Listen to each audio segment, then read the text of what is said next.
একটি অবাক করা গল্প। গল্পটি শুরু থেকে শেষ পর্যন্ত শুনে যাবেন বলে আশা করছি। দরজায় কলিং বেল বাজছে। ভেতর থেকে দরজা খুলে দিল একটি ছেলে। ছেলেটির বয়স ৮ বছর।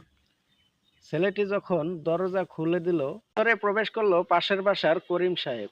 করিম সাহেব ভিতরে প্রবেশ করে জিজ্ঞাসা করলো, তোমার আব্বু কোথায়? বাচ্চাটা বলল, আমার আব্বু গোসলে আছে। তো করিম সাহেব তখন বললেন, আমি তোমাকে ৫০০ টাকা দিব যদি তুমি ১০ বার কান ধরে উঠবোস করো।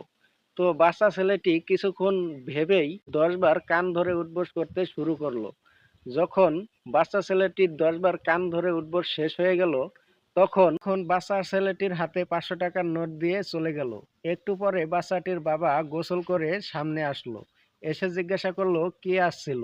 বাচ্চাটি বলল, পাশের বাসার করিম সাহেব আসছিল। তখন তার বাবা জিজ্ঞাসা করলো যে, আমার পাওনা ৫০০ টাকা কি তোমার কাছে দিয়ে গেছে? তখন বাচ্চা ছেলেটি মুখের দিকে তাকিয়ে থাকলো যে, এই টাকা তুমি তার কাছে পাইতা? অথচ সেই লোকটা টাকা ঠিকই দিয়ে গেছে, আমাকে দিয়ে ১০ বার কান ধরে উঠবোস করিয়েছে। এর মানে কি? মানে কি বন্ধুরা, সেটা আমিও বুঝতে পারলাম না। যদি আপনারা কেউ বুঝতে পারেন, অবশ্যই এই ভিডিওর কমেন্ট বক্স খোলা রইল আপনাদের জন্য। এই ভিডিওর কমেন্ট বক্সে বলে যাবেন যে কেন বাচ্চা ছেলেটিকে দিয়ে ১০ বার কান ধরে উঠবোস করানো হলো। যেহেতু ফেরতকৃত টাকা ফেরত দিতে এসেছিল, কেন বাচ্চাটিকে ১০ বার কান ধরে উঠবোস করানো হলো?